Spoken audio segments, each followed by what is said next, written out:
مولانا خادم حسین رضوی رحمۃ اللہ علیہ کو لوگ صرف تحریک لبیک کے حوالے سے جانتے ہیں، حالانکہ ان کا جو کیریئر ہے وہ بہت پرانا ہے۔ مولانا بنیادی طور پر ایک استاد تھے، ایک شیخ الحدیث تھے۔ ان کا جو بیسک کارنامہ ہے وہ یہ ہے کہ وہ درجنوں نہیں سینکڑوں علماء کے استاد ہیں، سینکڑوں علماء، یعنی میں نے سوچ سمجھ کے لفظ کہا، انہوں نے سینکڑوں لوگوں کو رسول اللہ کا دین پڑھایا ہے، اور ان کے اب شاگردوں کے شاگرد بھی مدرسوں میں پڑھاتے۔ مولانا ایک بڑے غریب سے سادے سے گھرانے میں وہ پیدا ہوئے تھے، انہوں نے بڑی سادہ اور آخر تک زندگی انہوں نے وفاداری والی گزاری، سادگی والی گزاری، حسین گزاری۔ کسی شخص کے ایک ہوتا ہے کسی کے نظریے سے اختلاف کرنا، ایک ہوتا ہے کسی کے طریقہ کار سے اختلاف کرنا۔ کچھ لوگوں نے ان کے طریقہ کار سے اختلاف کیا ہے، لیکن ان بندے کا نظریہ اتنا شاندار تھا کہ نظریے سے کسی نے اختلاف نہیں کی۔ لوگوں نے یہ ضرور کہا کہ یہ فلانی بات اس طرح ہو جاتی تو ٹھیک تھا، لیکن یہ سب نے کہا کہ بندہ بات ٹھیک کرتا ہے۔ نظریے سے، فکر سے لوگ مطمئن ہو جائیں کسی زندہ کیا رہتا ہے؟ نظریہ۔ زندہ کیا رہتا ہے؟ نظریہ۔ فکری طور پر ایک خوبصورت آدمی تھے، بڑے منجے ہوئے آدمی تھے، وزادار آدمی تھے، ایک صاف ستھرے آدمی تھے۔ میری ان سے ملاقات اس وقت ہوئی تھی پہلی دفعہ جب وہ بالکل ٹھیک تھے، ٹانگوں پہ چلتے تھے۔ ان کے جو استاد گرامی تھے حضرت مولانا عبدالحکیم صاحب شرف قادری رحمۃ اللہ علیہ، بہت جید عالم تھے۔ میں ان کو ملنے کے لیے جاتا تھا تو حضرت بھی وہاں پڑھایا کرتے تھے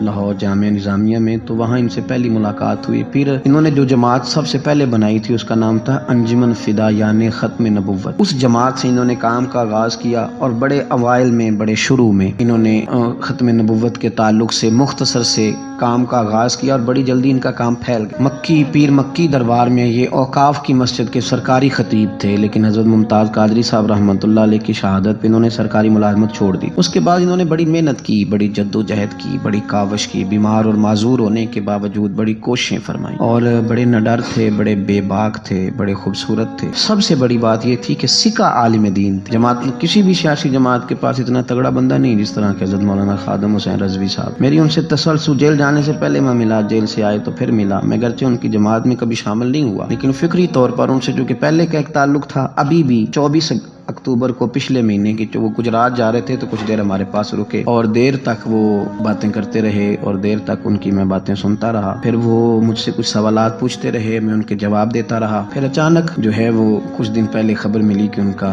طبیعت ان کی بڑی علیل ہے۔ میں نے تیمارداری کے لیے کچھ ان کے جو قریبی لوگ تھے ان سے رابطہ کیا، بتایا کہ آپ ٹھیک ہیں، آپ تھوڑے بیمار ہیں۔ پھر کل اللہ تبارک و تعالیٰ کا فیصلہ قدرت آئے، اور تیزی کے ساتھ لوگ اٹھ گئے۔ اس 2020 نے بہت سارے لوگ اہل سنت کے لیے، لیکن اس شخص کا جانا وہ زیادہ ہی تکلیف دے گیا۔ دل مائل نہیں ہوا، میں تو ناشتہ نہیں کر پایا۔ اس طرح کے لوگ کم آتے ہیں دنیا میں، اور شاید ان لوگوں کا وقت بھی تھوڑا ہوتا ہے، اور اللہ پاک شاید ایسے لوگوں کو جلدی ہی اپنی بارگاہ ناز کی طرف لے جاتا ہے۔ ایک شعر جگر مراد آبادی نے کہا تھا کہ جگر راہ وفا میں نقش ایسے چھوڑ آیا، میں جس منزل سے گزرا ہوں وہ اب تک یاد کرتی ہے۔ اور مجھے نا ایک دفعہ کسی شخص نے کہا کہ آپ کے خاندان کا قبرستان کہاں کر کے ہے؟